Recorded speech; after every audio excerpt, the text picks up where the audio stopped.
c'était au Grand Prix là. T'as fait ton feature sur la boue là.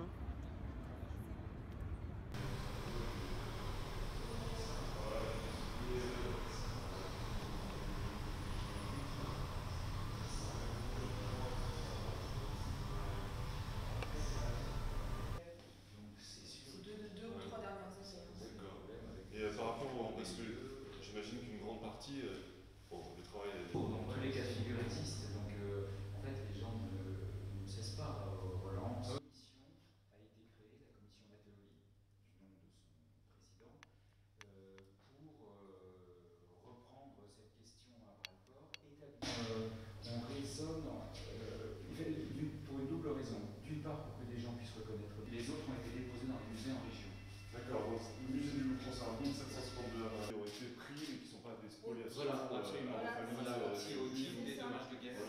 Alors nous avons au département des peintures décidé d'ouvrir 2 salles entièrement consacrées au MNR, c'est-à-dire aux biens récupérés en Allemagne à la fin de la Seconde Guerre mondiale, afin de sensibiliser le public à cette question de la récupération. Ça ne veut pas dire que précédemment les MNR n'étaient pas exposés. Une grande partie des 296 MNR conservés au musée du Louvre sont exposés dans les salles, au milieu des collections qui appartiennent au musée du Louvre, ce qui n'est pas le cas de ces tableaux. Mais il nous a semblé important de mettre l'accent sur le cas particulier de ces œuvres qui ne sont pas inscrites sur nos inventaires, parce que l'objectif très clair pour nous, musée, est de les restituer. Et à partir de ça, on a créé une base de données qui s'appelle la base Roseballon.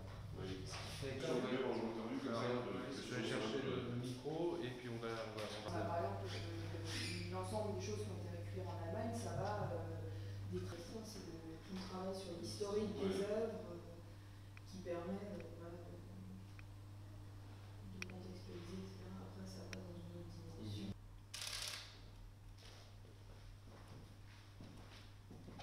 Alors, l'idée avec ces 2 salles, c'est que s'il y a des ayants droit aux personnes qui ont été spoliées pendant la Seconde Guerre mondiale, il faut voir que parmi les MNR, la grande majorité des œuvres sont des œuvres spoliées à des familles juives pendant la Seconde Guerre mondiale.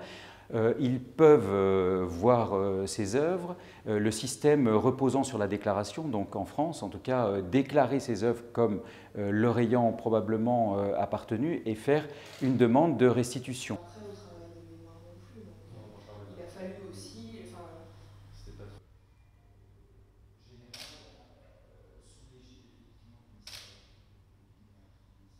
Pardon, Est-ce qu'il y a eu des œuvres qui ont été construites et qui n'ont pas été rendues à leur propriétaire?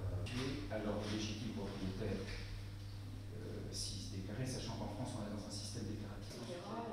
C'est quelque chose de relativement récent, j'ai pas la base. Moi je me sens qu'on avait écrit là-dessus, mais du coup ce dessin il n'était pas MNR en fait.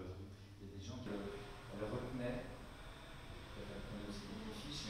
et le soir... L'idée de cette présentation est de montrer un panel, disons, représentatif, ça n'a pas grand sens, mais divers de ces tableaux récupérés en Allemagne à la fin de la Seconde Guerre mondiale. Donc nous avons voulu avoir des œuvres un peu de toutes les époques, de toutes des œuvres flamandes, des œuvres françaises, des œuvres italiennes, et avec des historiques divers.